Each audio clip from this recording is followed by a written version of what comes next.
Yo, welcome back to the KB Money Show. Hey, we got another episode underway. This is episode 5, baby. We got our momentum going, feeling good. It's a great Saturday morning. And hey, we happy to be here and we grateful for y'all that are tuning in, you know what I'm saying? So man, let's to get into it, man. I'm kick it over to you. How was your week? You know what I'm saying? Like anything interesting happen your way. I know you had some updates for us last time that you said that you would keep us updated on what's going on your way. So what's happening on your side? Man, I've had a pretty eventful week. So actually my birthday was this past week. My birthday was this past Tuesday. I turned 23. It's funny, I still feel young because I am still young, but at the same time I'm starting to be able to look back on my younger self and realize, I'm starting to have a younger self, if that makes sense. Like, wow, I can think on what I was doing when I was 18 or when I was 20. Because I mean, what you did before 18, that's kind of, you can attribute most of that from what you're modeling in the home. But after 18, I left the house. And so from then on, it was just adult time. And so now that I'm 23 and getting some experience in the real world, I'm really enjoying it and getting a chance to grow. And so one of those growth moments was, again, the reason why my week was so eventful. I actually, um, I actually put in my resignation officially this week, and so Oh wow, that okay. was a that was a very it it was a very interesting process because I had all this anxiety beforehand because I had not seen anybody before leave gracefully. I maybe once or twice like a manager, but usually I'm seeing people leave. They're quitting and because they're fed up. And they're not Yeah. quitting because of my I left because of it was just it wasn't like I said, it wasn't because I was angry or anything. I just have to leave, switch locations, and so I wouldn't be able to continue in that certain office. But we can get into this in another segment. But wow, it was just the opposite of what I expected. Like I was treated with a lot of respect. The manager was very encouraging, and the team was very. They approached me with a lot of love and said, "Man, Keon, it's bittersweet. We're happy for you, but man, we're gonna miss you." And it just I would say built up my confidence to see like, wow, I left the impact. And that's the words that my manager said. He said, Keon, you left the impact on us. And so I'm just excited to keep that going. Okay. I mean, there's a lesson in that. It's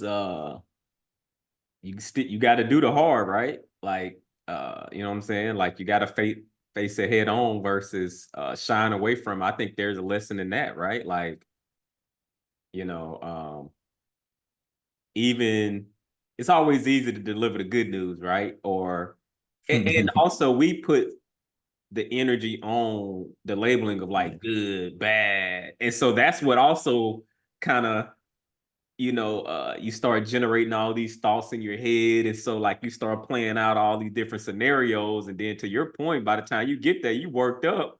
And then when you finally share whatever, go through whatever you need to go through, you like, oh, I kind of made up a lot of this in my head on how it was gonna go down. Or like it didn't go down Right. the way I thought it would. Like, you know what I'm saying? It's so like, Exactly. our imagination and man, it's so powerful.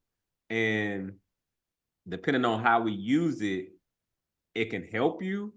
It can create a lot of stress in your life. Um, but yeah, man, the power of the imagination is what I hear, but then also just executing and pushing through that resistance, even when you feel it, because you're going to feel something, when you're having to deal with the challenging things, but like understand when you get on the other end of it, you're able to reflect and you're like, okay, that I learned something from that, and it sounds like, yeah, that's kind of the phase that you're in with it. Uh, no, that's cool. No, for sure. Just to wrap it up, I'll say kind of I don't know if you've seen that clip of Shannon when he was like when he was about to leave Undisputed and he was like, all I ask, and he was about to tear, he's like, all I ask is that I gave him my all. Like that's kind of how I felt. I was like, man, it was a moment where it's like all those deeds that go unrecognized or for me, it's like, man, I don't do certain things for recognition. I just try to be a good teammate because that's just what it is. That's what you're supposed to be. If you're gonna be on the team, I just think that you're really supposed to uplift those around you. And because I know what it feels like to be uplifted. So that's why that type of thing means a lot to me. So it felt good in that moment to be recognized not only by my peers but by my leadership to say like, hey, because it's one thing when they do it when you're still on a team, but it's almost like when you get traded and it's like, dang, we're gonna miss that guy, and we don't have Yeah. a reason to say it because he's not even with us no more. But dang, we're gonna miss that dude. And Right. so, I don't do it for the it's kind of like, of course, we always talk about, we always kind of relate what we talk about to sports, and so it's kind of like the accolades and stuff is cool, but you always look back on the camaraderie. I guess our version of the locker room. We all go Right. through the same trials and tribulations. They're getting the same objections, and so when you look back, you really meet some memorable people, and I just do my best to try to be one of those memorable people for a good reason. Yeah. Facts. Okay. Okay. Well, everything good this way. Had a doctor's appointment yesterday. It was just a checkup. All good. Had date night yesterday. So spent There some we go. time. Yeah, spent some time there. We kicked it, went to one of our favorite plant-based spots. So we kicked it, had a good time. Came back. Another episode of All American had came out by then. So we was waiting till Friday to catch up. So we caught up. And so, they slow rolling us now because when you watching it live, it hit different, like for a Netflix or something, or a show, you can just run them back to back to back. But when you watching a show live and you Right. DVR it, then they just trickle. One come out once a week, so you're having to like, and if you watching it live, then it's like, dang, like you got to wait. You know what I'm saying, to the next week for it to come out. So anyway, so that's what we did. Got up this morning, got a workout in as for 7 this morning, uh, ran a couple errands, and prepared for the show, man. And shoot, and we here, man. Uh, Super excited. All right, okay. So, all right, the weeks are good. Life is happening. All right, so let's dive into our first. Let's dive into our first topic. So, which way do I want to go? So I want to talk about a lot of people hearing about recession conversation. There's a whole bunch of layoff conversation. But when you in the workforce, you grab that. When you in the workforce, and you planning out your finances, you got to be thinking multi-dimensional. Like you got to be super strategic. And so I came across this article, which I thought was pretty cool, where it was a ex Google employee that shared their 3-part strategy, in which and how they approached the layoff process, but before the layoff process happened, how they set themselves up when it actually happens. So it's not like you're planning for it's not like you planning to be laid off, but if you work long enough, It happens. it could it happens, Yeah. right? Like over a span of a long career, right? Like, you might see some writing on the wall, and then it might just happen to happen with your company, like, whatever. So that's just a part of the game, and that's what you start to realize. So let's cue up the article. Let's talk through share a little bit more of the context, react to the 3 parts. Yeah, and let's go from there. You're queuing it up. There we go. All right. Yeah, so this is the article I was telling you about with Business Insiders. So an ex Google employee shared the 3-part strategy he used to prepare for layoffs, and so he can achieve financial independence. So keep scrolling. So he was at Google for 8 years. And he was laid off earlier this year, and before his 38th birthday. Wow. Imagine like the day before your birthday, right? You know what I'm saying? So Wow. it's wild. I And quit the so day after mine. I can't imagine how that feels getting fired the day before. That's crazy. right. And so he's Wow. basically, he just breaking down how and he was on the sales team. He was leading the sales team at the time, so he was probably making good money.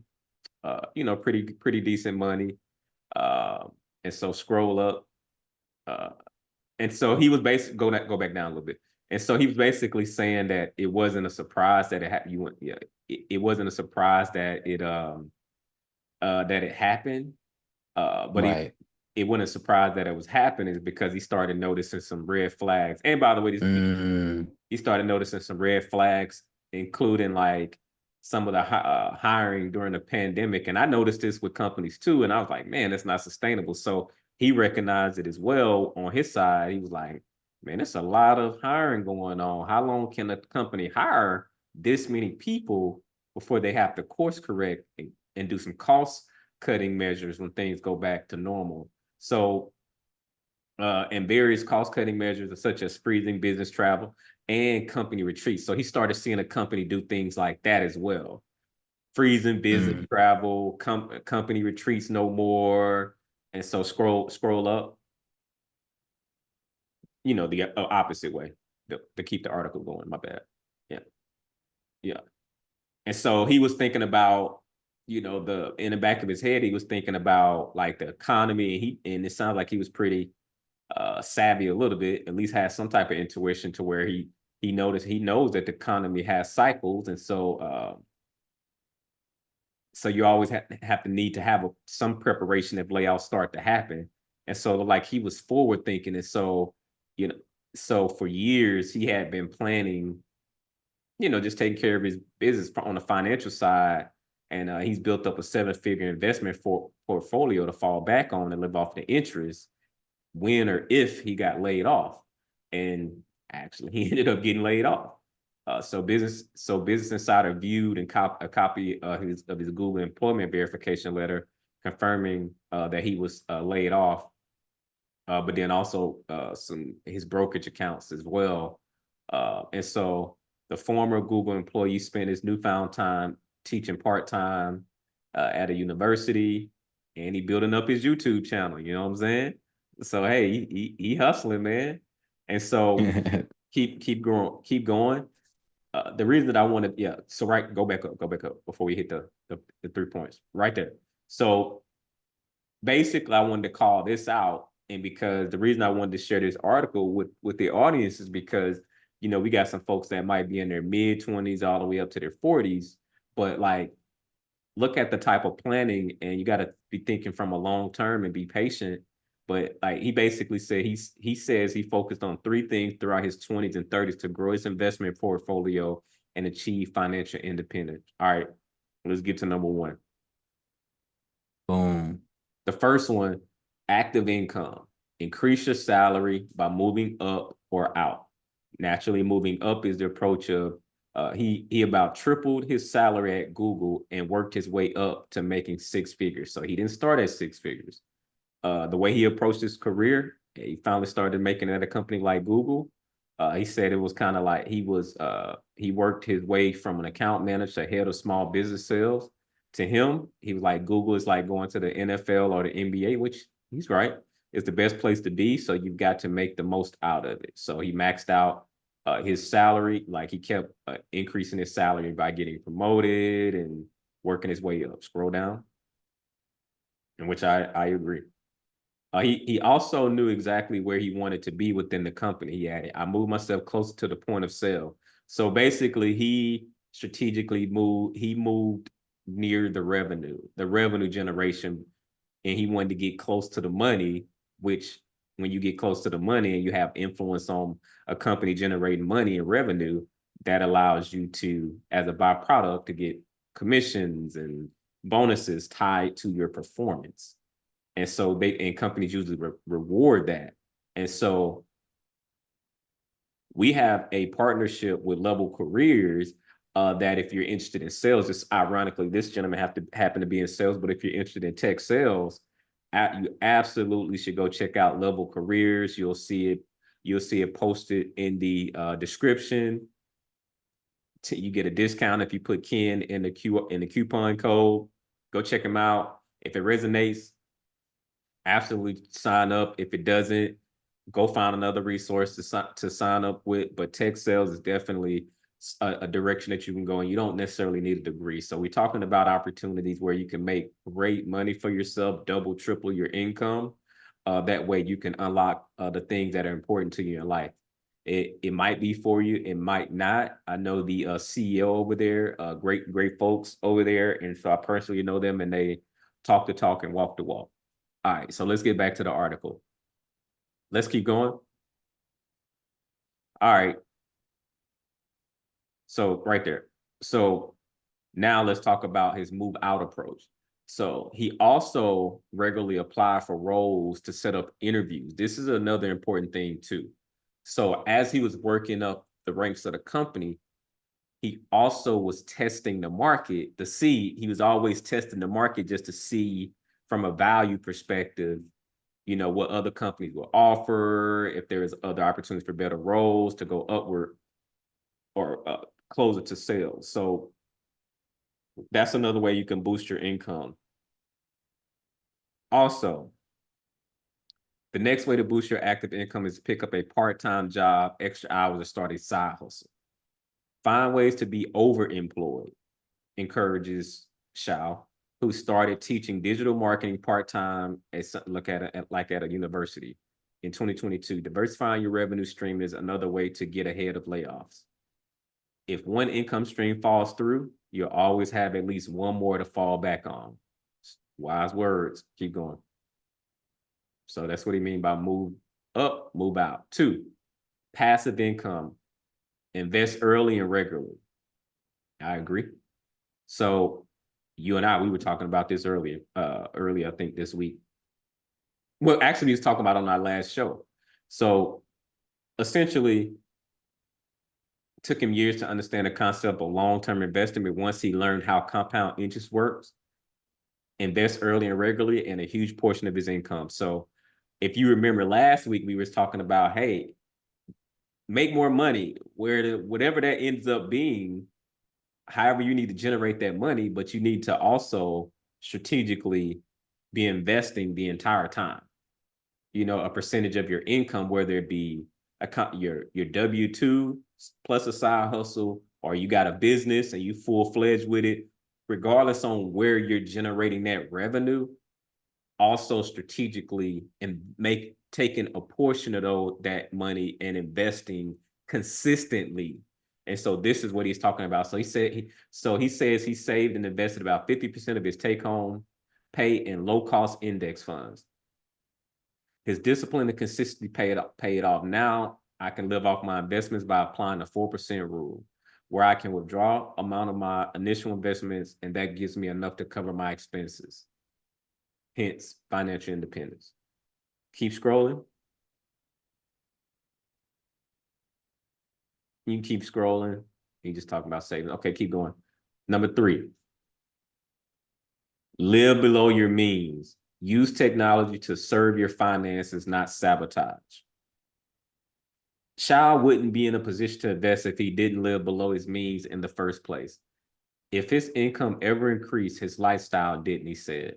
Every promotion and pay raise that I got went straight into the low-cost index funds. That's a smart, wise person. Having worked in tech for years, he's seen how technology can be both helpful and detrimental to your personal finances. Budgeting apps will track your spending, and robo-investors will invest your money automatically, but food delivery apps and ride-share services make it easier than ever to spend money. Plus, social media is always encouraging you to upgrade the newest gadget or keep up with the latest fashion or trends. Keep scrolling. Having worked with brands throughout his career, he learned that the marketing team's main job is to constantly market us to level up. He said, think of things like all the different iPhones, keep upgrading your BMW. They're literally leveling the number up and telling you that you need to catch up.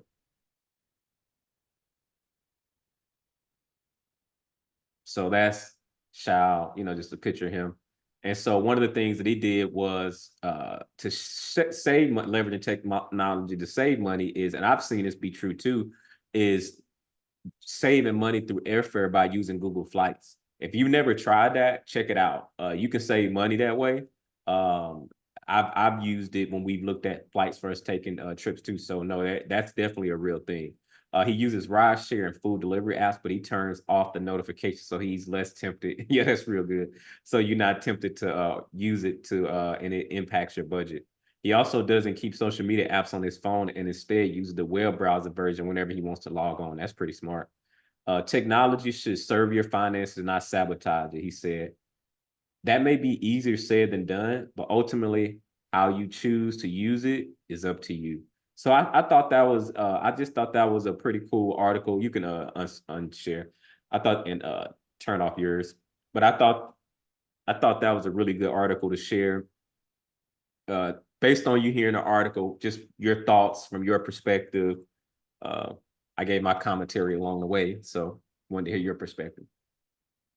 Man, I think that it it, it was definitely I like so a lot of stuff he was talking about investing. It's kind of same stuff we preach talking about, doing the investing early and often. I think that's always a good rule of thumb. And I just think it's interesting the concept of always staying ready so you don't have to get ready when it comes to your career because you never know when you'll have to make a change. I think that's always constant. Whether you're a single person Yeah, and you have your most flexibility, your most mobility, you can just change states, do whatever at the drop of a hat. Or if you're in a family, who knows? What if your partner has an opportunity that takes you somewhere else? What if your kid or children, who knows? What if they have to go to a certain school that is not offered in your city? You have to move somewhere else. And so, or just you yourself. What if you have an opportunity that requires you to go to school or requires you to receive training or just move to a different office? I mean, I've seen it in my job where I've had a manager had to move to a different location because of their partner. And so you never know what life is going to throw at you. So you always need to be ready. You always need to be reviewing your resume. And like the guy in the article was saying, just checking his worth, seeing what he's worth on the marketplace. I mean, we like I said, we see it in sports. People always test and see like, what are these other teams going to offer me? And so I always say, you know, it's kind of interesting with this article where we always talk about like layoffs and think about like industry wide, but I always think about how it doesn't have to be it doesn't have to be a recession for you to get laid off. You don't have there doesn't have to be bad times for you to be laid right. off. It could be a boom, and if your manager is pissed off at you and you do the right things, you'll get laid off just like it was a recession. And so I say always, always be doing temperature checks. I mean, tell me, what do you think? Like, how can someone how can someone be doing temperature checks to make sure that they're good? Just because the economy is good, like how can they prevent that? Like that's what I'm wondering. Like as a young person, how can I? Because like I say, even though I felt like I had good relationships, even I was still anxious. Like, dang, I'm about to resign. They about to trip, but I didn't. So how can I have been felt more comfortable in that situation? One is control of controllables. And the thing that you do have control over is managing up, we call it, where Mm, being intentional with your one-on-ones with your manager, where y'all have a ongoing sync where y'all talk about and it might be once a month where that particular call is set up to do post checks of like, hey, how am I trending? Am I trending towards high reward, high performance rewards, or I'm slacking, I'm falling off, like, and that way you're doing little temperature checks there. And maybe your other one-on-ones for the month is just really probably more the tactical, like these are some of the things I'm working on, like, and working on the more tactical, but like part separating one of your one-on-ones to talk about the wins, the areas of opportunities, how you're tracking, and how is this aligned with where you said you wanted to go. Naturally, you don't want to have that conversation every single week because at that point, you might be slightly being overly aggressive with like, bro, you talking about promo, right. like we need to talk about getting these deals done, like, and so, Yeah. but you don't want to like let it fall to the wayside of like getting that feedback because you do have to get in alignment with your manager because they're the ones that at the end of the day have to advocate for you, but then also having relationships with like the VP or that skip manager and having your brag book and allowing them to see, the great work and progress that you're doing as well. So a lot of people say, well, my work should speak for itself. Uh, Actually, you need to tell your story around the work that you're doing, because a lot of times people are caught up in what they do. They not necessarily caught up in what you're doing. You know what I'm saying? So like it's on you to tell your story on like, hey, look, this is what I'm doing. I'm closing these deals. If we're talking, sales, but or whatever the line of work you're in, you got to always be talking about the impacts that you're leaving on the company. uh that's a good way for you to just understand where you're going, how you're trending, and just your job. Now, does that equate to you being recession proof or layoff proof? No. But it is something that you would do to put yourself in a category to be excelling at your job. And that way you can course correct if you do happen to have that month where you get the feedback where it's like, you can probably step it up in this one or two areas versus waiting. You could have stepped it up and could have course corrected along the way versus waiting till you got an annual review and then now you feel blindsided, because you didn't get the feedback. But then also, you even ask for feedback? So like sometimes people like to get mad at Right. the manager because they felt like they got ambushed or they didn't. But you got to ask yourself, was I doing the post checks of like, hey, this is what I have going on, and you asking the question, controlling your career and saying, hey, how am I trending? Like how am I trending right now from your perspective? Is there something I can do? What do you see that I'm doing well? What do you see that I need to improve upon? You know what my ultimate goal is? What do you see? Just getting their perspective and feedback. You know what I'm saying? So um it's always good to do that. That's how you continue to level up and calibrate if you need to make some adjustments. But easier said than done, but that's what it takes. For sure. Yeah. All right. So, all right. So this one is interesting. I'm wondering if I should go. Actually, I'm gonna go in another direction. I'm gonna do a screen share real quick because I want to do some quick hits on some things, and I'm gonna just touch them real quick. So we exit out of that one. We covered that one. All right. So we exit out of that one. Don't exit out of that one. All right. That one, we're not ready to do that one yet. All right. So I thought, so since we're on the train of Google, I thought this would be pretty cool to catch this one. This is a pretty short one. I don't know what it is about the ex Google, but I read through it and I was like, this one's pretty cool. I'll share with the folks and share what the practical takeaways are.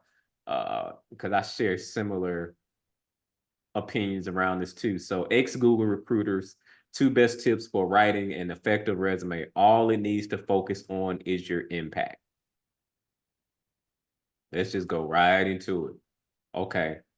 When it comes to your resume, there are practices you'll want to weed out. Don't write run-on sentences under your job titles. Don't write general task-oriented phrases that don't give a sense of what you achieved in the role. Don't include a line stating what role you're applying for.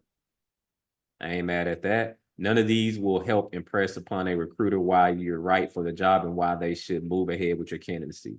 But there are phrases you'll want to include that could help you catch a hiring manager's attention. All right, so here's what an ex-Google recruiter is talking about, and I give my commentary. So all it needs to, and first let me take a preface. So when it comes to resumes, everybody got an opinion, so it's subjective.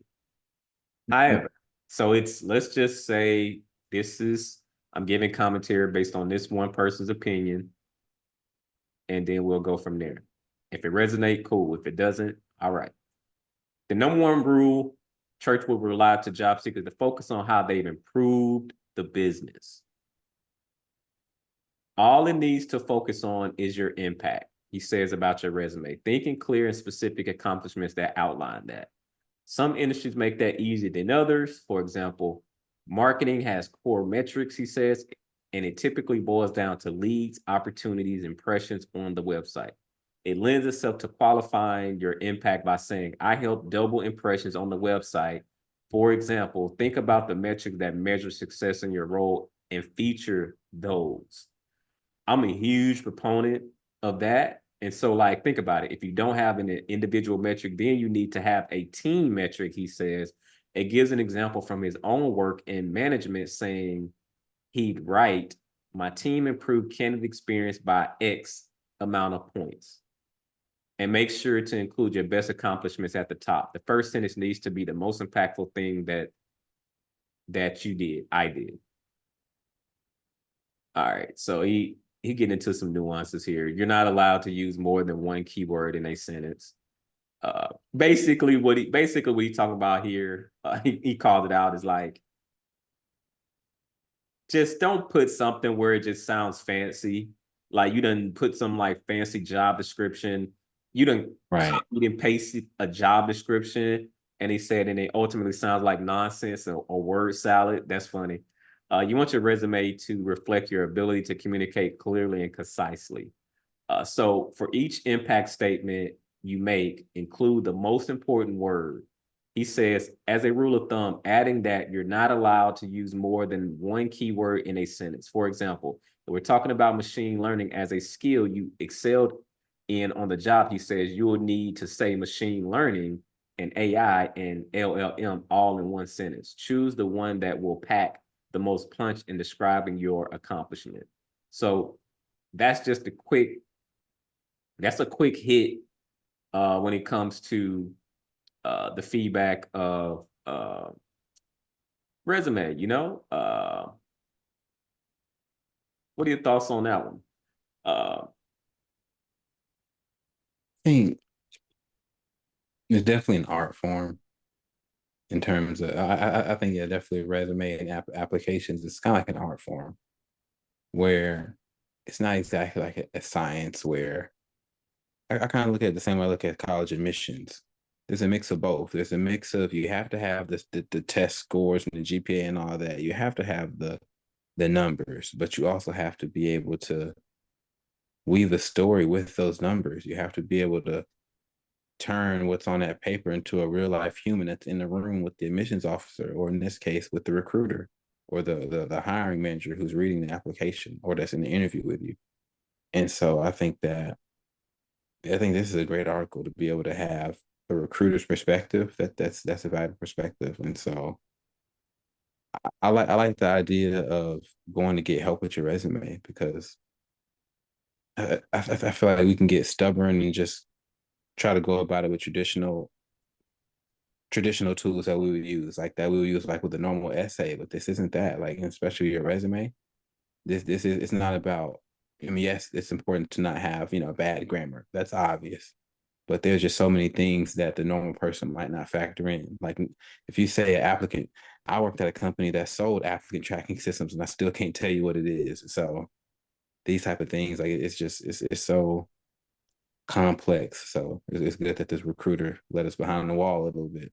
Yeah, you know, and for full transparency, that's the profession that I'm in, and I just happen to have a passion for finances, and so I intersect both, and that's how I can add value to folks. I'm pretty good at finances, and I'm happen to be good at on the recruiting side as well. So I do both, but I just like to focus on the money side. And so anytime we're talking about careers, it's to help you gain clarity or some understanding so you can know how to play the game and you can decide how you want to play that game. But it's all in the spirit of we got to generate more income. So whatever that looks like. So when I'm bringing different skill sets to you, level careers, all those things is to help you excel at your career to make as much money as you possibly can based on the careers that you're in that resonate most with you. And then we can actually do something. We could take that money and build our net worth $1 at a time by, for example, the previous article that I shared with how who happened to work for Google as well. It's funny that they both ex-Googlers. So one got laid off, the other one may have quit. I don't know what's going on with them, but Right. but the way we weaving it together and telling the story is got to get your resume right. Talk about the impact that you've done to generate more income so you could put it in the index funds and you just keep repeating that process over a long extended period of time. And so the example that you saw earlier was how it was masterfully executed. And so that's how those two stories intertwine. And that way we're making it tangible and real for you as well. Now, I got I got another story for you that we want to cover. And now let's say that now let's say you've made the money. Like you've gotten your resume together, you got the interviews, you landed it, you are you on the job now, you're doing your thing. Now let's say you're making the good money. All right. So now the article that I want to bring up is just because you're making the money now does not mean you know how to manage it. Mm, You see how I did that? You see how I did that? yeah. All Yeah. right. So, all right, let's get into it. So most people know D Wade, NBA champion, Miami Heat, multiple championships. So Wade says it took years to learn how to manage his millions. I had never really handled more than $500 at a time. So it's definitely a thing. So we can address making more money, but if you don't know how to manage it, you're gonna lose it. Oh yeah. So wanted to highlight because a lot of times people think, "Oh, I make more money." You think that ultimately that immediately solves your issue, and it does. It does from the standpoint of you get more luxuries, you get to do more nice things, but when that income stops and you hadn't put anything away, you're in the same boat. You check the check. You just got more nicer things, and you just have more expenses. But the end result is the same. So let's get into this article. With 3 NBA championships and close to 200 million in career earnings to his name, Dwayne Wade knows a thing or two about being successful as a pro athlete. But 13 All-Star 13-time All-Star says it took him years to feel like he knew what he was doing when it came to his finances. Now he's doing post-retirement ventures, so sounds like he's still investing. He's basically calling out Caitlin Clark, earning millions because they had NIL deals and things like that when they were in college. And so essentially, basically saying that hopefully they start off better than he did.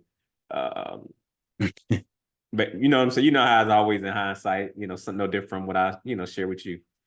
It's he was drafted to the Miami Heat at age 21. He said it took him more than a decade in the NBA to even start to understand how to manage his millions. For you, if it's not millions yet, YET yet, then maybe it might be hundreds of thousands. Maybe it might be, 5 figures, 6 figures, whatever that may be. We just making it practical. He came into the league, never really handled money more than $500 at a time, and suddenly started making money. So think in terms of you. Suddenly you start making money, and with a 6-figure job. Now all of a sudden you double, triple your income. Now you're making 6 figures. Do you know what to do with it? So it's the same thing. The zeros are maybe a little less, but it's all the same. It's not that Right. he he says it's that no one was making the level of money that he was making to be able to know what to do. So you have to be with people who are on that level that you're on. And I didn't do that. Wow. So he's basically saying that he didn't get help. Like he was just making that money, but not surrounding himself with other people that was making money like that knew what to do with the money. So the 42-year-old says he hopes that the latest crop of newly minted millionaire basketball players educate themselves from the start. You have to find someone that you trust and admire that does well with their money. He says you are capable because of your status and where you are, but be able to reach out to those individuals, get a call with them, ask them how and what to do with your money and how to spend your money and how to think about the money that you have. Wade says one of the biggest mistakes he made early on in his career was being too proud to ask for help. And even when he did get financial advice, he was so unfamiliar with the financial basics that I don't know if I even understood how to listen. That's deep. Mm, He added right. that it can be difficult to ask for help and admit that you're uneducated about a certain topic. You don't want people to think less of you because you don't know something, like how much money you have or what to do with your money. He says ultimately, Wade hopes that the leagues employing the stars of tomorrow make a concerted effort to make sure the players are armed with the information necessary to make smart financial decisions for themselves. Well, well, we're talking about basketball players, but put yourself as a performer in your particular whatever skill set that you're in. Think of yourself as a that's your actual profession, and you making money. Now, what you gonna do with the money? Who do you need to reach Mm, out to get help?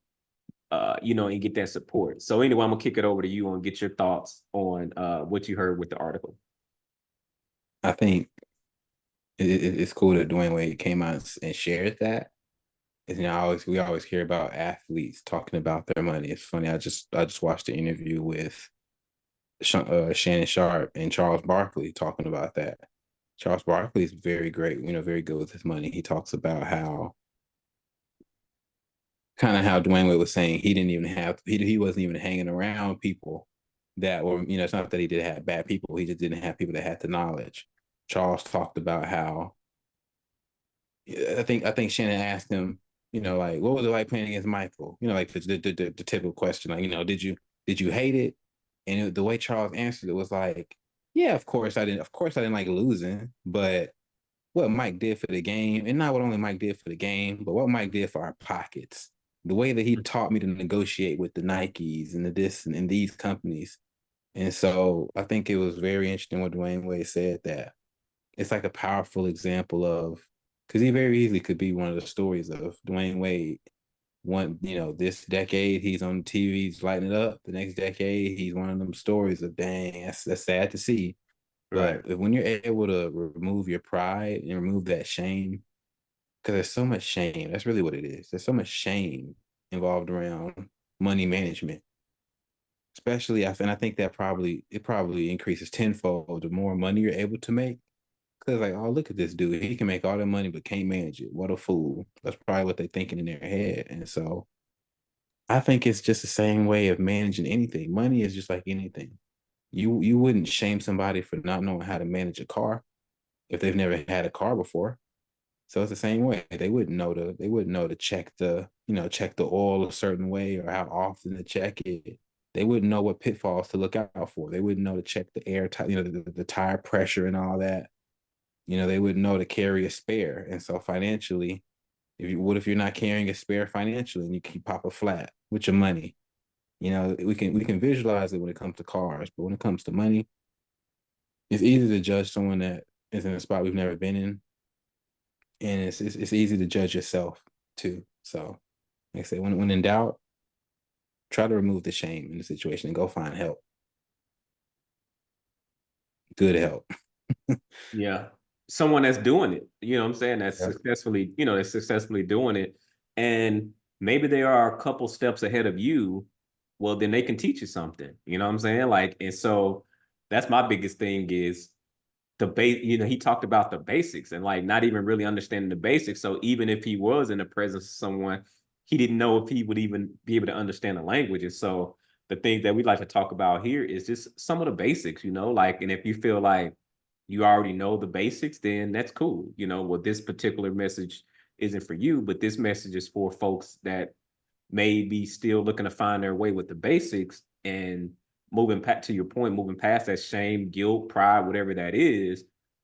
I've been there, and there's some areas where I'm still kind of in that beginner stage, but like when it comes to like some of this stuff, like I'm not a beginner in some of this. And so And that's our whole mission, man. We want to help people and meet people where they are, help them, help them with the real world experiences that I have, that you have in some regards as well. But then also, we may also just have resources and access to certain information that can help you, and it just might be we're bringing an expertise to you. So in whatever that looks like, because we understand maybe some of the problems and challenges that you may be facing, and so Right. that's something that we doing. And so we do a lot of these reactions. We cover a lot of these articles, and then we tie it back to the practical aspects and making it related to the money, but then also like what is the practical takeaway? And so at the end of the day, the practical takeaways from these the three articles that we shared today was one, you got to prepare. You got to appropriately prepare.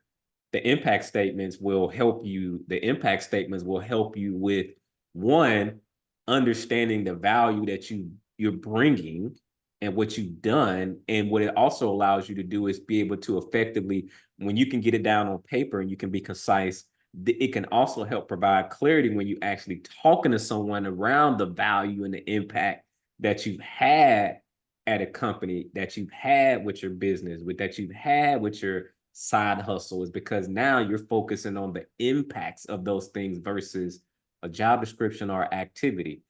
Then, now that you've landed the job, okay, welcome to the game. You get now you're making more money. You're making money. Now, what are you doing with that money? Are you investing in low cost index funds? Do you have your emergency fund set up? Do you understand the basics of finances to do that? Mhm. Because then now you're into the money. Now we got to play the long game and allow compound interest to work for us. And that way, not end up and being more proactive about it as it relates to being a good manager of the money that you have as you're still in pursuit of making more money. And so you want to make sure you're not throwing bad money after, debt, because you just don't understand how to manage your money. So there's multiple components there. And so that those are some of the storylines and themes and practical things that we wanted to share, with this episode for episode 5. Any closing words that you want to share with the good people? Man, just again, want to appreciate you guys for joining us. I think we share some good gems, and I really like especially the part about resume writing. It really resonates with me, especially because, like I said, I put a lot of time into college essay writing. So, big takeaway for me that I want you guys to take away is that it's not so important the what, the what, the plot of the story that you're writing, and the plot of the job description of what you did. That's kind of what they mean when they say impact statement. It's not the what. The what isn't important.